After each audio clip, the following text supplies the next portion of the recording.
Okay. And then we're gonna push to.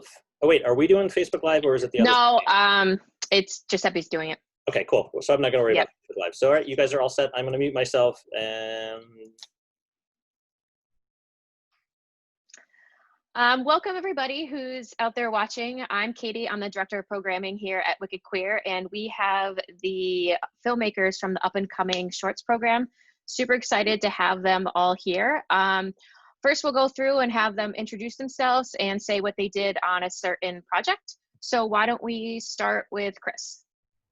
Well, hi, I'm Chris. I'm the cinematographer from the project Here Lies Truth. Awesome. Jimmy? Hi, my name's Jimmy, and I'm the director of Foundation. David? Hey, I'm David. I wrote and co-directed Here Lies Truth. Awesome. Sandrine?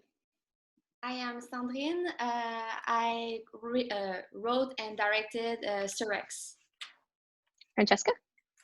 Hi, I'm Frankie, or Francesca, and I'm the writer-director of Friends Like That. And Stella? Hey, I'm Stella. I wrote and directed Transit. Awesome.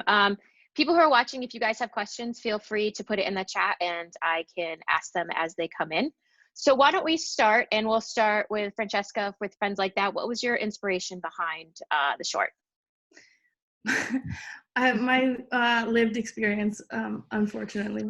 I guess on both sides also. I was just kind of constantly in situations where I was kind of either encroaching on people's boundaries or having mine encroached upon in this kind of guise of being friends when it was never really friendly. So it was just kind of. And what was the production experience like?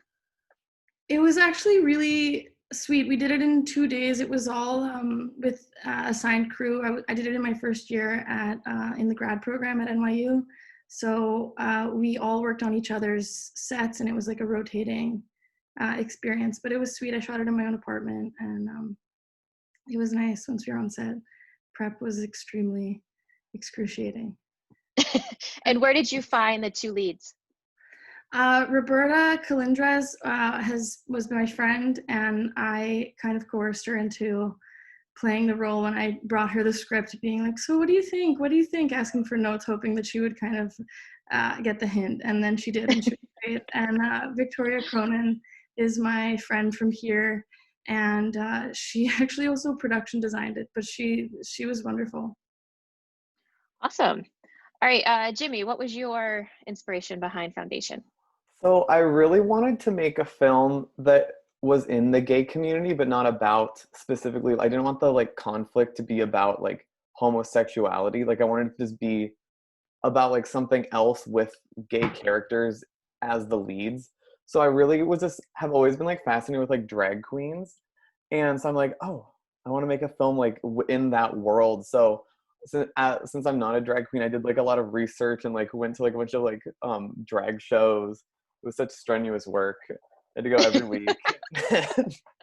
And yeah, so I went to a bunch of drag shows and like just like found like what story I wanted to tell about like kind of like a young artist trying to like make a name for themselves like in their field of like work. And this happened to be like a drag like setting that I really wanted to tell the story in. And where did you end up filming it? I ended up filming the actual bar location in like a bar in like a town like a few like 2 miles from where I live. And then I filmed the dressing room scene in the makeup room of my school. I go to Chapman University, and I was just like scrambling to find like a dressing room that looked like dingy enough that I wanted. And I couldn't find one anywhere. I looked everywhere. And we had this makeup room that's like this like the most sterile, large like room with like windows on both sides, like these like big expensive seats everywhere. And I'm like, I told my production designer, I'm like, I don't want any wall to be like, you can see the white of the wall, like cover it up. And so she like took a bunch of inspiration from like old like drag inspirations, like the one that comes to my mind is Miss Piggy. There's a lot of Miss Piggy like on the wall. I loved it. And like all these gay icons, and she cut out all the pictures and like taped them all on the walls So like it like covered it up to make it look like wallpaper. So like I was really proud of how it didn't look like the makeup room at the beginning. It was like a big transformation. I would have never have known. Oh at my all. gosh, yeah. Good, perfect. That's exactly what I wanted. All right, so David and Chris, let's talk about Here Lies the Truth. What do you want to talk about it? How did inspiration? Whose apartment is that you filmed in? Because that was a great apartment. Okay, yeah. So the inspiration for this short, I guess, was really two things. One of which was a functional inspiration, which the first short that Lauren is my co-director who's not here right now, but the first short that we ever produced, Chris also shot for us a couple of years ago, called Like Glass, which was also here at Wicked Queer last year. Loved And that, Chris. structurally, that film was the polar opposite of this film. It was non-linear. We shot in a bunch of different locations. It was very impressionistic the way that we put it together, and the story was really flowing like from moment to moment, image to image. And I, as a writer, was interested in doing something that was completely different for my next short film, just to try doing something that was very linear. You saw everything that really happened, and that was very dialogue based and very scene based. So I wanted to really take the audience and wanted to try taking an audience in a short film, this time from point A to point Z, like very clearly and very cogently with the storytelling, instead of just as an exercise to try something different as a writer.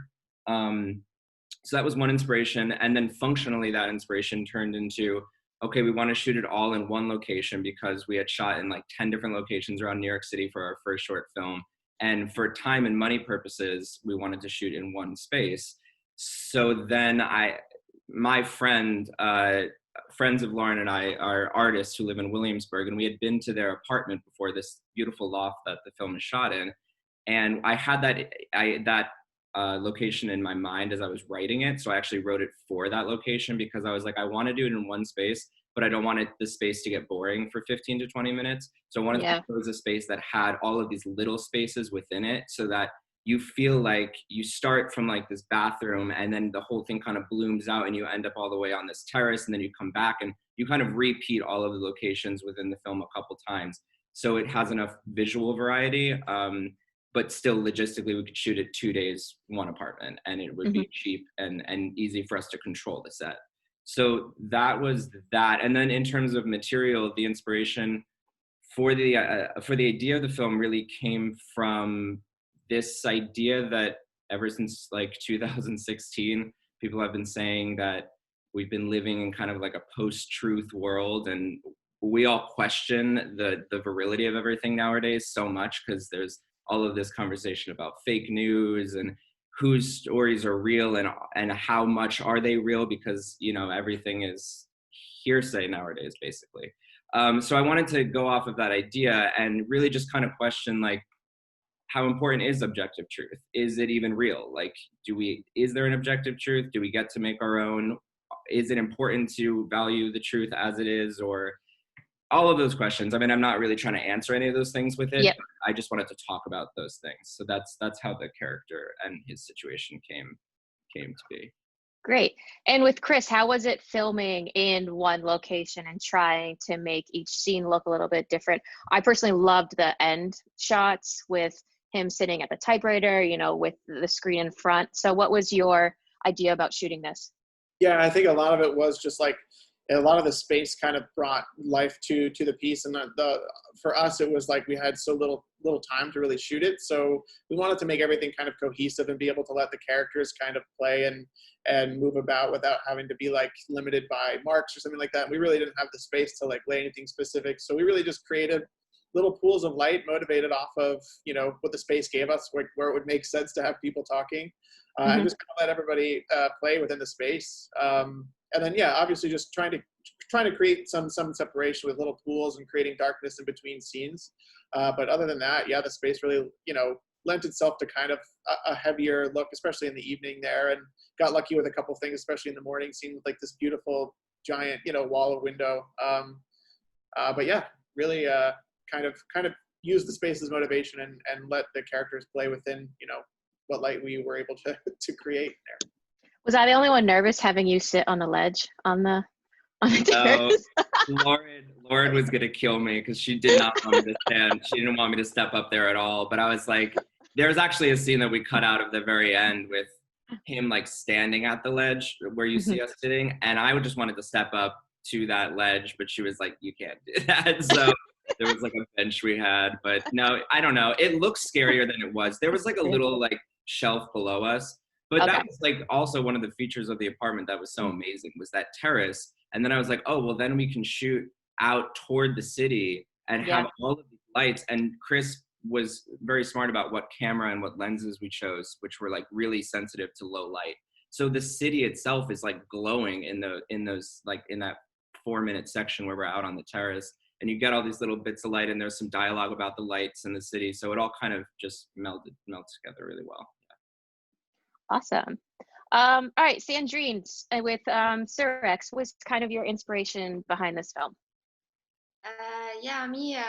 The inspiration came from kind of a real experience with friends, or like was based on that. And then I remember like the next morning after, I was feeling like, oh, I don't know why, I feel like that was a story in itself. So I just started to write about that like one night, and then I fictionized some parts for sure and everything. But I was like, I feel through the film, like while I was writing it, it was also a way to find why did I have a weird feeling about this event, you know, to try to discover it through it. And yeah, so I did it for my last year at university, at Concordia University. So yeah, that's the inspiration actually. Yeah. I wanted her to get out of the car. I was like waiting because they're like, I liked how you extended the walking scene at the end. I was like, is she gonna come up? Is she gonna come up? And then nope, she does it. So what was your like thought process of kind of ending it the way that you ended it? Honestly, I feel because I kind of had no end in my head. I feel maybe that was a problem for me. I was like, oh, on my next film, I really want to know the end. But yeah, so I feel like we were shooting it and we kind of came up with the end together with the actors in a way. But yeah, I feel it was more like she would not like have gone out of the car. I feel like she was feeling too much shameful, or like in a weird vibe that you don't face your shit like at this point. Yeah. And how cold was it filming your outside shots? It was okay. It was fine. It was Wasn't not too that bad? cold, but yeah, shooting in the winter time, it's not. Yeah. Actually, No. yeah, it was in November. So Montreal, it's pretty. Yeah, it was in Montreal, so it's also Yeah. my native language. And where did you find the two leads? Because I thought they were great. Yeah, I love like big love to my actors. Yeah, the two girls. One of them, Jasmina, is a good friend of mine actually. But she was in my program as well with me, and she's the one that was like, I would really love to play it. And she's also a professional actress, so watch her out. And the other one is a good like known actress here in Montreal, and it's my producer that he wanted her to play in his film, but he was not selected, so he was like, you should really check her out. And the chemistry between them was instant. Like the first time they met, they like laughed and they were like friends. Yeah, there was really, really great chemistry between them. Yeah, and for the guy, the actor actually that was supposed to play it canceled like 2 days before, so I needed to find someone. So the guy that's playing actually is like he's playing himself in a way. Like he's a guy like that throw like parties, and yeah. he does like at a beach club, like it's a place in the summer. And anyway, so he was kind of playing himself, so it was fine. Awesome. And Stella, what was the inspiration behind Transit? So actually, I read an article about, I don't know, like 5 or 7 years ago about an up-and-coming model. And he is a female to male transgender model. And it was like this super honest interview about transitioning and about how he feels in his body and how he felt throughout the transition in his body. And so I wanted to like take this inspiration, and I really love like body genres in general. So anything that like freaks people out, I'm really interested in. So I try to combine these two things in like this, well, rather experimental way. And that's how these two ideas really fused in my mind, and that's how I wrote this little short. It was actually for my first grad year at USC. We all have to make like a little like 5 minutes film, and similar to NYU, I guess it's like with this rotating crew. So very little time, very little money, but we are trying to make something interesting. And what actually made you think of the story of what happens in the bathroom and then going to the gynecologist? I didn't really like think much about it. I was more interested in like a process of like, well, okay, here finally I can go out and I can go and have fun, and I can get comfortable in my body. And this is the night where I like let it go and finally be who I am and be myself. And then I feel that my body is betraying me, and I have to go through exactly one of the like most dreaded processes of what my what I try to avoid in my life. And I wanted to somehow like portray these two ends of the spectrum. And where did you find the lead? Like, I love your guys' picture for the short, just with like, you know, the tight shot of their face. Where did you find them? Thank you. Actually, I found Ryder through like a very like dreading casting process. It was very, very difficult actually. Well, it's always difficult to find actors for student projects, but when you're looking for like a very specific character, it's like even more difficult. So my leads were all through casting, and all the extras were actually like my classmates and friends of friends and stuff. Cool. If anyone has questions out there, please feel free to put them in the chat. Back to Francesca, as you had said, this is kind of a story based on some stuff that happened in your life. As a lesbian, I found this very relatable, and I think it's happened to all of us, not knowing the line between friendships and exes. You know, the scene with them kissing on the floor, like I really was like, yes, because I feel like all of us were like, they should be together. And then when the text sent and she gets up and that was it just like really like broke my heart. If you were to say where they were now, what would you say? Probably where they started. No, I don't know. Yeah, that's dismal. I don't know. Probably in some similar circumstance, but with like a feeling of like having some more wisdom, but not really. I really thought it was funny when she's like, "Yeah, that's what I wrote you." That's happened to me. You get your own words back, and you're like, no. I see it. That's mine. With Here Lies the Truth, David, I'm interested to know more of the backstory of the character, because we only know this little bits that we find out, you know, from the character who knows him from back in the day. What brought him to being the person that he is, who's not really this truthful person? Yeah. So yeah, that's one of the conceits of the film that you kind of have to jump on board with it, accept, right? Because they all talk about, and it was a decision we had to make because you have a limited amount of time, and they all talk about this book that he's written, but you don't ever get to know what's in the book that he wrote.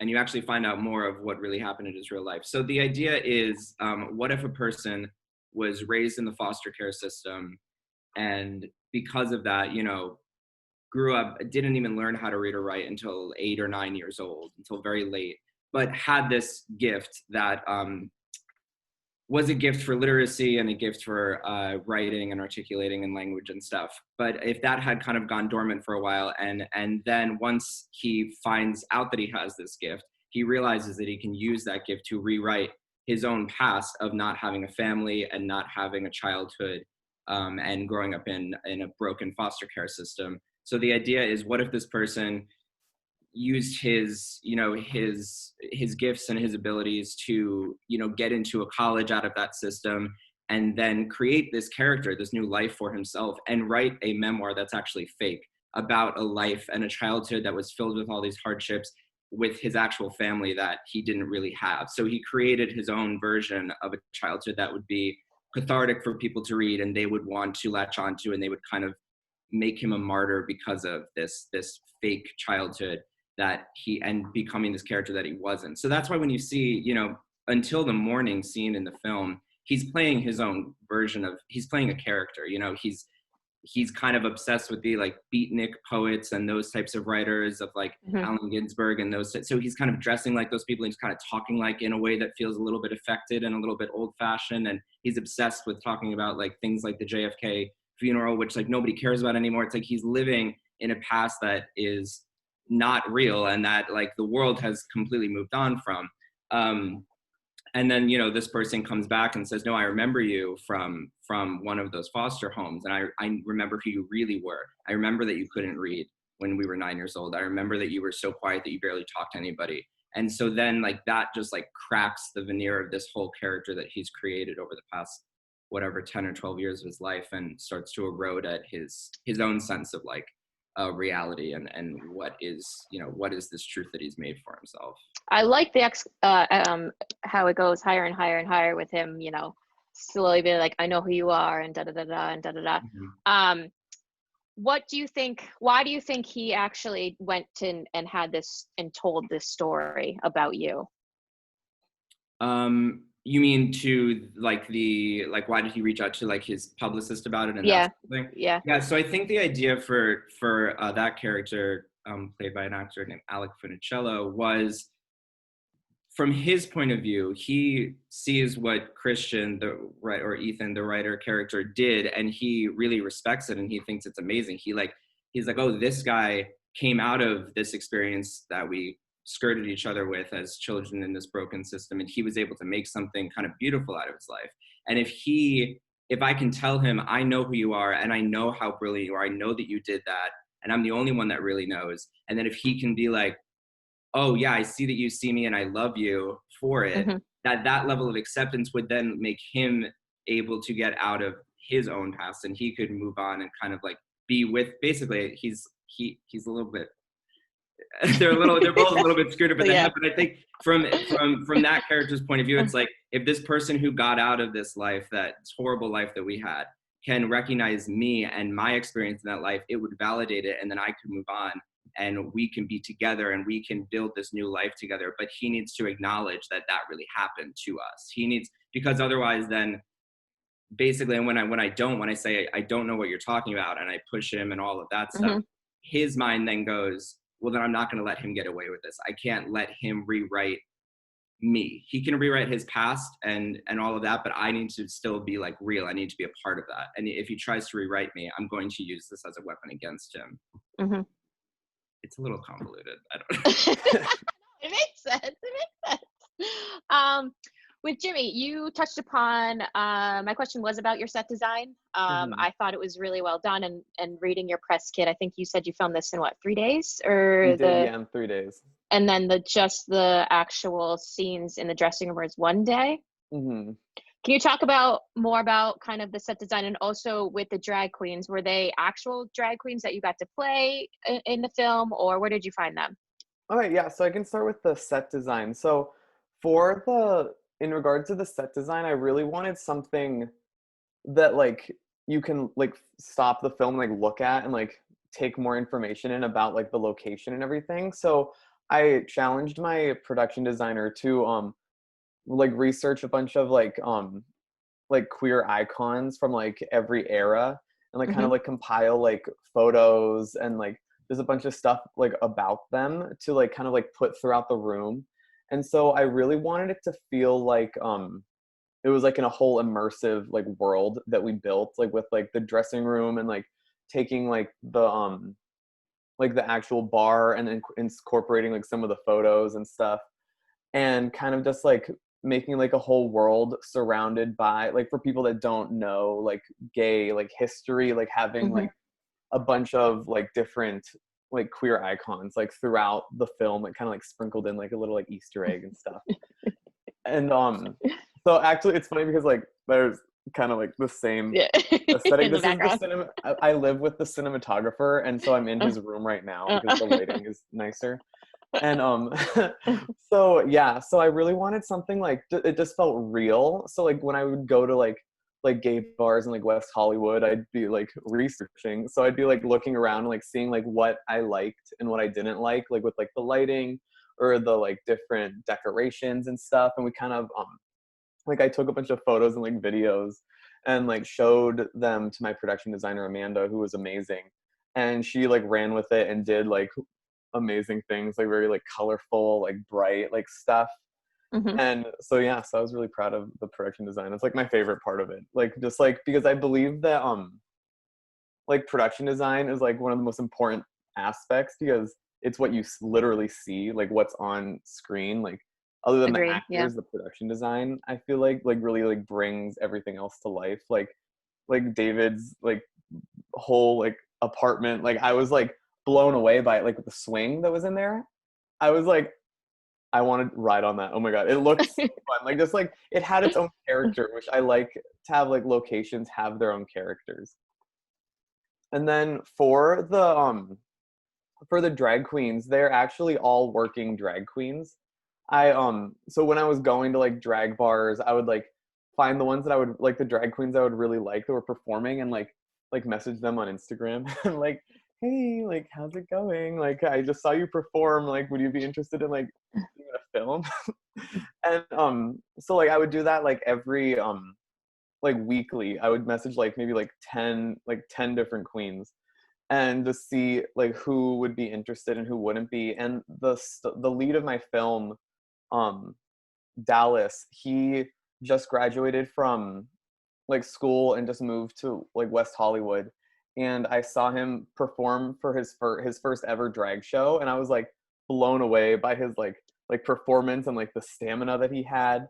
And like I messaged her and was like, just like, hi, like I saw you perform and I was like amazed by like what you did, like do you have any like acting experience? And she was like, well, funny you ask because I was a musical theater major. And I'm like, okay, perfect. And so that worked out perfectly. And then all the other queens, there were two of the main ones, it was their first time ever acting, like ever in film. Like they were just drag queens that I wanted like in the film because I've thought that like it would just be more authentic to have like real drag queens portraying drag queens and like have actors portraying drag queens, because like it would just be more like realistic and more like authentic to like what it would actually be like for them to be in the real world. So I really wanted them to just be more like all like just like authentic to themselves, and like I let them like ad lib and like kind of like say like things that they wanted to say. Like I told them like this is this like here's the script, but if you would say something else like in this moment, like feel free to like go say something else. And like once we started doing it a little bit, we like they like got in the hang of things, and like they all like knew each other from like working like at gigs and stuff, so they had already this like banter that like I just had to get out of them. And once I did, then it was just like a fun like experience to like work with like drag queens for like 12 hours a day. I bet. Awesome. So Sandrine, every time I personally get submissions from Montreal with films made by women, I always love them. I feel like there's a certain aesthetic and richness to the characters. Do you find that as far as a lot of the films that you have seen out there or that you have made? Yeah, I would say my crew, my girls that are doing films, all do very interesting stuff. I feel that, I don't know, maybe in my circle or in Quebec in general, we talk about a lot about like women voices and there is a lot of us in the industry. I don't know, personally for me it's just like a mission to just portray like what we are living as my experience, like women in Montreal, and as a young woman also. And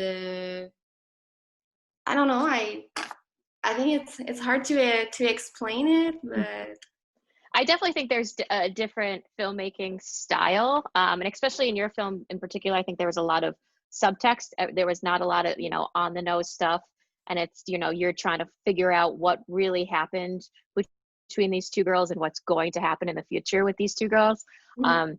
It's just something I was personally drawn to, and I'm constantly am when we get submissions from, specifically from that area. Yeah, I understand. Yeah, it's more, for me, it was more to like, I feel maybe we get inspired by a kind of realism, and I know that from here, back in the days, there was a lot of cinéma direct, and we have a lot of influence from French cinema also. But as in my film, for me, it was, like in real life, you don't say everything, and we all have our dynamics with people, and it's things that you don't brought up necessarily. So I feel in my film in particularly, you feel that there is what they do in the surface, what they say, but everything in between is more, the story is everything in between, I feel. Yeah, So. totally. But with you and Francesca, did you guys have any thoughts or issues as far as showing nudity? Was it always something that you were going to do? Because I feel like a lot of times people, both of yours felt very natural how they were done. Did the actors, or did you guys have any hesitation with that? For me, it was, I think sometimes to show nudity, to just show something is not something that I'm interested in. But I felt that for this one, I really needed to show it, to see the awkwardness of it, or the like the moment, because for me the shock that where the film came from also is really with this moment, and that someone doesn't respect your limit, and that it was really important to show that, and I felt it was really aligned with the story, and not there just to show boobs, it's really not something I'm interested in. But I like nudity, I like the natural aspect of it, and I have no problem to show that in film, but it needs to be with the story, to tell something with that, or to be natural and they are just naked in the bed, or like as normal people, and it's not about the nudity, it's about everything else for me. And how do you feel, Francesca? Because obviously that was a very natural progression of her, in the tub, getting out of the tub. And the last scene of her being naked in the tub for me was just their casual intimacy together. Like it was no big deal that she would be taking a bath in front of her. But I actually had more nudity when she was trying on different clothes to go running, and in some of the earlier cuts that I screened for my classmates, I realized that like it just came across stronger. It just like by virtue of just being on film, I didn't intend for it to be at all, and that was an interesting thing to realize. So I cut it out in like the most casual scene where she was just changing clothes. Interesting. With Stella, I loved how the gyno scene was filmed. It was very tight, in your face, with all the characters, kind of going back and forth. What was your thought process with that?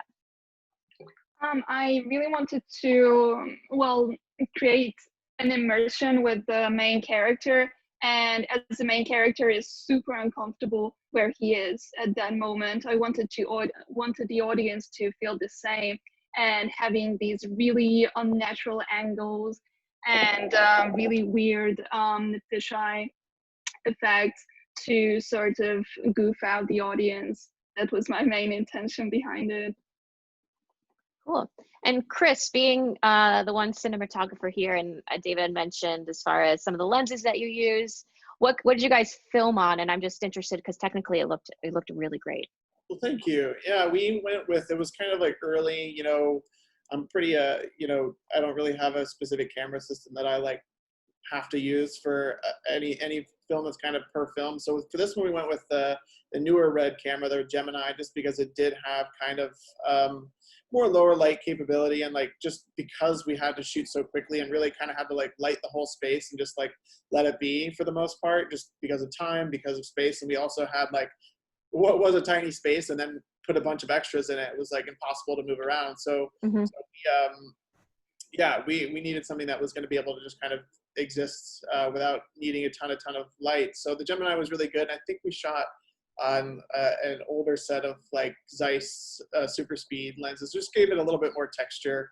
Mm-hmm. And we were really lucky to have a great colorist. I got to shout out Jamie Obradovich. He really did some tremendous work on it, just really bringing the an extra layer of texture, because we weren't able to completely relight some stuff. There were a couple scenes where we're like, oh, maybe we could have done this, and things that you don't think are possible, it was able to make happen. So really thankful for that. But yeah, all new technologies were really helpful for this one. Just we weren't able to do a lot because not every apartment has a shed in the middle of it. So it was, and like as you mentioned before, that shot of him in the couch in this kimono in the morning and with like the light coming in, I thought it was beautiful. That was lucky. Yeah, the homeowner had kind of these beautiful blinds that were just effectively painter's cloth with the sun streaming through it, and it just created this beautiful soft light. And if I were to do lighting of our own, I would have done that. So so we were very lucky there. Awesome. We have a question about your social media and where people can follow your films. So we will be posting this Q&A after the fact on Facebook.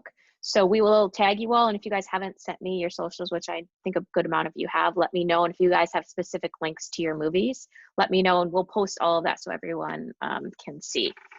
So with David, what's your next, where you're going from here? You have a next film in mind? Too many. I actually relocated to Los Angeles in this past fall to pursue more screenwriting out here and getting involved with the I guess basically trying to get involved with the Hollywood system out here. So I've been lucky enough to develop a couple projects as a writer, a TV pilot, a drama pilot with a collaborator of mine, actually Jesse from Light Glass, the lead of Light Glass. We have written a sci-fi pilot together that is out to some studios now. So I've just been out here pitching stuff basically and writing. I don't have any plans to nothing to film, like no production in the works necessarily, although Lauren and I are talking about a couple things, although also right now production is tough. So we'll see. But I'm just fostering, honestly, more writing projects and trying to get some stuff off the ground out here, some indie feature stuff and some TV pilots. Awesome. What about you, Jimmy? I'm actually currently working on like a short film, like hip hop musical that I really want to do because I love musicals. So I've always wanted to do one, and I'm like, I couldn't find any hip hop ones online. So that's what I'm working on, about like a little girl and her imaginary like friends and everything. Awesome. Excited for that. Stella, what do you have going on? I have some shorts going on. I really want to develop my thesis next spring, and it will be again like a very immersive project. And I really got interested in VR too, so I'm developing some VR shorts as well. Awesome. Francesca? I have to finish editing a short that I shot in Bergamo, Italy in January. So it's been a tough minute with coronavirus. But then I have my last year of school. So what's the short about? It's like high school first crush, queer coming of age in a boarding school. Nice. Send it our way when it's done. And Sandrine? Yes, I am currently, I will be shooting a short film pretty shortly, like in 2 weeks.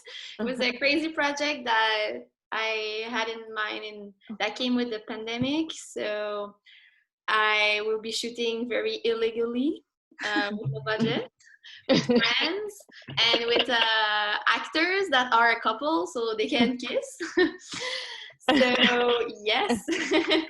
So there is that, and then I will also do the DOP of a web series that will be probably in October. So that's a pretty much cool and queer thing that my good friend is doing. So Awesome. yeah. So that's pretty cool.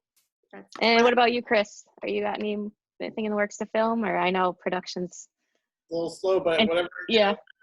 If David's busy writing something, David. I want to keep hiring Chris, obviously. Obviously. We work together a lot. It's always fun.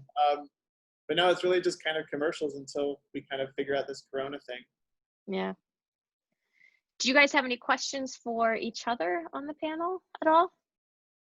I'm curious, is everyone's thoughts on like representation of like LGBT characters in like entertainment like today, and like how do you feel like us as like queer filmmakers lend a hand in like the representation? Good question. I was just curious. Sorry. I will jump in, I think, because I have like a super recent experience with this. I was helping out where I'm working. They are working on a TV pilot or something, and they were just running their stuff through me, and I was just, okay, we have almost like 5 characters or 6, and have you ever thought about LGBTQ representation or something? Like, do they have that in them, or the characters? And the writers were looking at me like, oh, we have never even thought of that.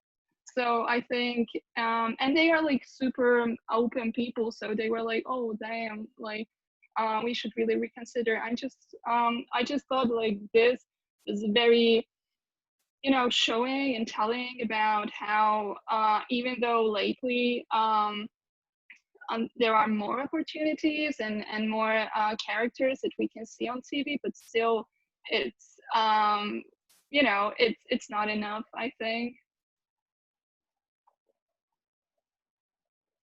I mean, I think for me, I obviously am probably a little, because I see so many queer films. Obviously, they're not, all of this isn't necessarily on the mainstream, but I've seen, we have 16 shorts programs, and I've seen every single short, and, we're screening, 23 features. So I think I have the luxury of getting to see a lot of queer films that, having this festival that we can get out for people to see. But I totally agree in the mainstream, and the fact that they didn't even think to cross their mind to have a queer character. I still think that's partially where we are. But I think it's important, especially you guys are all very young filmmakers, to keep making the queer movies that you want to make, because there will always be a platform with film festivals like this, and hopefully on bigger stages for you guys. Yeah, I think, oh, go ahead, Sandrine. No. Okay. I think with all of the stuff, for me, it's like I never try to approach something with the intention of making a like quote unquote queer piece of art or a queer story. I'm queer, and so a lot of the stuff that's going to come from me is going to be concerned with those things. But I think that even when it's like a very personal story, like my first short was, I'm always trying to, and it was, that short was about the club kid culture in New York City, which is a very specific niche culture. But the intention of the piece was to make it something that anybody would want to see and relate to. So I think what I'm always trying to do is like tell authentic queer stories, but that are for everybody, because I don't want it to just be for other queer people. Like I want everybody to be able to watch it and connect to it and say, oh, hey, I am empathizing with this. And it's not even necessarily on my radar that it's like a queer story. It's just a story and a character that I can connect with. And I think that kind of adding that kind of nuance to queerness and how it's represented in media is ultimately like the goal, right? It's like just having interesting, complicated people happen to be queer, but that's not where, their conflicts are stemming from necessarily.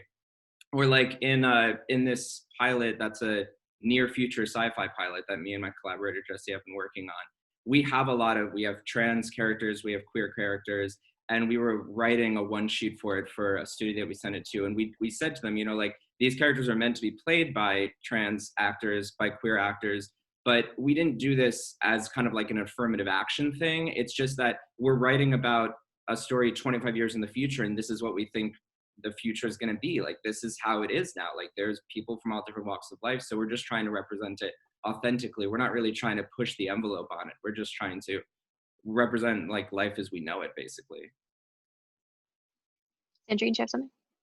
Yeah, I really relate to what you just said. And yeah, for me, it's really about to have a more diversity in the people doing films, you know, because not everyone writes stories about their own lives, but there's always a piece that is inspired, you know. And I feel as a woman doing films that is concerned with feminism and queerness, for sure that will be included in the themes that I write or I want to explore, because it's the things that I am exploring. So I feel like if we have a more diversity of people doing movies, we will have more good treatment or good stories and more diverse stories. So I think that's really all it is about. But I think it's good to have those, maybe to create those opportunities. So then, for example, I see more queer films. I see that I can have a space there, that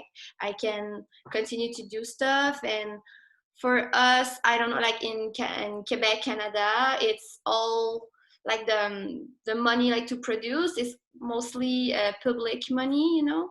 So I know they are creating like spots for like have equity between women and men, and between like, I know that when you have like a diverse story or like a queer story, you have some chances to, not more, but they create like a special space that you can have access to money and stuff. So they try to create more opportunity like that. So that helps. And I see like we see more of it now on TV, and it's not perfect, but yeah, that's how it works. Have you guys submitted to non-queer film festivals, your work? Yeah. Have it been being played at non-queer film festivals? Yeah, our first film, Like Glass, was probably about an even split 50-50 of like queer-centric film festivals and then not. And that's, I think, an example of what I was just saying is like, you know, that film on paper is like the nichiest film in the world, because like how many people hang out in queer clubs in New York City? Like out of the audience of the country, not very many. It's a very specific little world, but that's what makes it something that people want to get involved in and see. Like they're like, oh, look at this amazing, colorful world that I never knew of. Like that, the uniqueness of it makes it universal, I think, in a way, sometimes. Or can. Yeah. It's Anyone funny, else? It's funny you asked that, because I realized that the films that I make, the ones that have like queer characters in it, are the ones that I feel like I'm more like speaks my like more artistic like vision. So I feel like those are the ones that I'm more comfortable with like submitting to all these film festivals. So it just so happens that like a lot of the festivals I submit to are like LGBT oriented, because I feel like I'm the most like authentically myself when I make like a character in that like same exact like identity as myself. Yeah, but also your film overall is just about trying to find a family. It just happens to be a very unique family. So it is relatable in a lot of different ways, I think. Thank you. You're welcome. Does anyone else have any questions for the group? I actually do, yeah. I wanted to ask you guys, because I'm just fascinated by this, this always when it comes to filmmaking, of like, there's kind of a sliding scale of like the reality factor in a film. Like, you know, you have some films like Sandrine's, I feel like it feels very real. It feels like you're in the room with those people, and it feels very authentic. The dialogue, just the acting, all of that. And then like, in a way, in some way, like visually on the other end, like Stella, like the scene in the waiting room, you know, you shot on that like wide lens close up, and so it's like very distorted, almost like Darren Aronofsky or Requiem for a Dream-esque. So I'm just always curious in like this choice or the choices of, is that, I guess my question for you guys is like, do you have a certain aesthetic as directors that you're like, oh, I like all my films to feel incredibly real and gritty and slice of lifey, or I like them to be more stylized and a little bit more out there visually, or maybe with acting or tendencies or things like, do you think about that in terms of like your identity as a director or each story? I'm just curious about the kind of, do you want your stuff to feel real or feel, do you know what I'm saying? Yeah. I can, okay.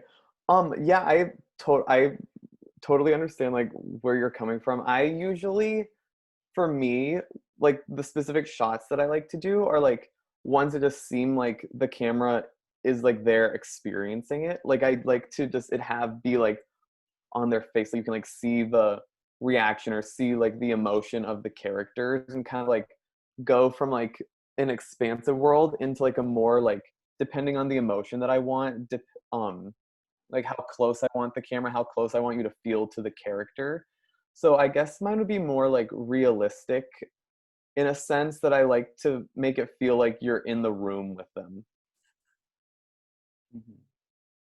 For me, I would say that really depends on the story.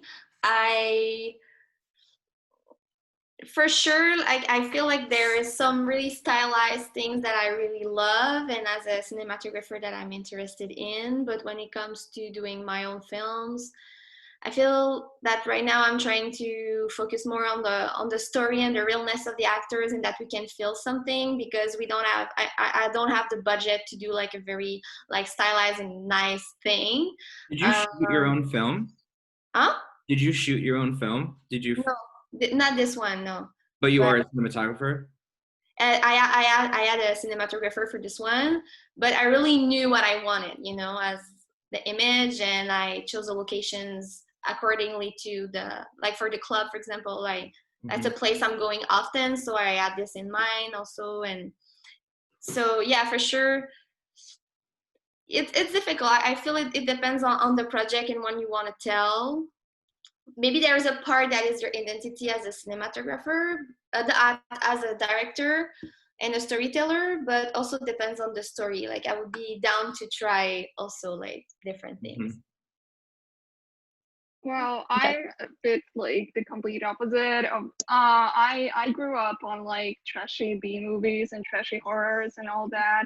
So it's very, very ingrained that I love anything campy. I love anything trashy. And that was an interesting point, Sandrine, you mentioned about having like flashy or like stylized production design is very budget focused. I face this problem every single time I make something, and that's why I just chose to focus on being like do it yourself, on being like, yeah, this is not real, this is very not real, this is stylized, you're watching something. And but also on the other hand, I always try to like tell a story that is very real. So I try to like combine again like these two things of having a very stylized like visual style and combine it to like something and very important story to me. Francesca? Yeah, my short answer is I don't know. And I have a longer answer, but I think for Friends Like That, it was one of my first films, and I was really adamant that everything about it felt as close to real life as possible. I grew up on reality TV, and I mean, even YouTube, like I wanted things to feel like it was just out of real life, like I stepped into somebody else's living room. But I think as I've gotten more practice and started to feel stronger, I've also realized I can achieve that with some different, more stylized techniques. So my next short I shot on film, and I have a whole different, it's not handheld, everything's locked off. So I don't know. I'm playing with all of it. Yeah. Cool. And you shot in Bergamo in Italy? I did, yeah, my family. I love it there.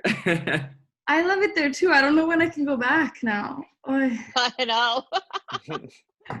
Yeah, my God, the week after we left, everything shut down, and I was like, well, that was really close. Okay, so this has been amazing. So as I had wrote you guys last night, the program will be shown through the entire festival. So if you guys want the promo material, we made some promo videos. I can send those over if you guys want to share those on your social. And this will be posting on Facebook Live. So if we get any more questions, I will send those along to you guys too if people in the audience have questions. But I'm super glad I got to meet all you guys. I think you guys have such an unbelievably bright future. I can't wait to see, you know, the stuff that you guys make next. I hope you guys continue to submit to us because I would love to continue to play your films. Thank you. Thank you, Katie. Thank you guys so much. Thanks. Good job, guys. I love your films. Yeah, I know. I was so entertained. We had like a little like watch party at my house last night. Yeah. All right. Well, enjoy watching. Hopefully you guys can watch some more stuff from the festival. And if you guys have any questions or anything, just shoot me an email. Amazing. Thanks. All right. Thank you so Thank you. much. Bye, guys. Thanks. Bye.